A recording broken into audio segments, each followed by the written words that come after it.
Hi friends, this is lovely Ganesh. చాలామందికి ఉన్న ఒక చెడ్డ అలవాటు ఏంటో తెలుసా?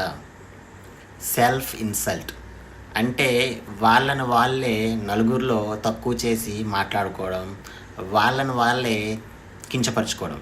ఇది ఎలా ఉంటుందంటే, వాళ్ళు చూడడానికి చాలా బాగుంటారు, కానీ నలుగురిలో ఉన్నప్పుడు వాళ్ళు ఎలా మాట్లాడతారంటే, అబ్బా నేను అంత అందంగా ఉండనబ్బా, అబ్బా అస్సలు నాకు ఈ షర్ట్ అస్సలు బాగోలేదు, అసలు ఈ డ్రెస్ నాకు అస్సలు బాగాలేదు, అబ్బా ఏం బాగాలేదబ్బా, నేను వేసుకుని చెప్పులు అస్సలు బాగాలేదు, నాకు అస్సలు నచ్చలేదు అని అంటుంటారు.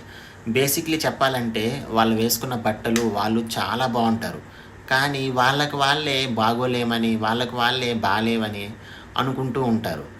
అయితే నేను చెప్పేది ఏంటంటే, ఎప్పుడైనా ప్రతి ఒక్క మనిషికి ఉండాల్సింది సెల్ఫ్ లవ్. అంటే తనను తాను ప్రేమించుకోవాలి, తనను తాను ఇష్టపడాలి. తనను తాను ఎప్పుడైతే ఇష్టపడతాడో ఎదుటి వ్యక్తులు కూడా తనను ఇష్టపడతారు.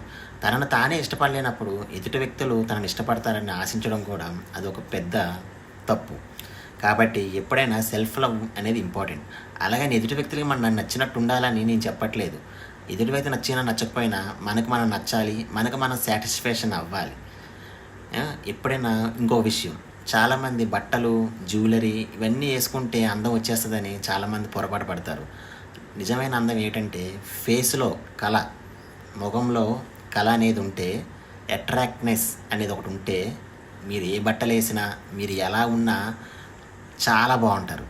ఫేస్లో ఒకటి కళ అనేది లేనప్పుడు మీరు ఎంత గొప్ప బట్టలు వేసినా, మీరు ఎంత గొప్పగా తయారైనా అంతగా అనరు. సో అది ఫేస్లో అందం ఉండాలంటే మీరు ఎప్పుడు నవ్వుతూ, నవ్విస్తూ, అందరితో సరదాగా ఉంటే ఆటోమేటిక్గా అందరికీ మీరు నచ్చుతారు. అర్థమవుతుందా? మీరు వేసుకునే బట్టలు బట్టి కాదు, మీరుండే బుద్ధి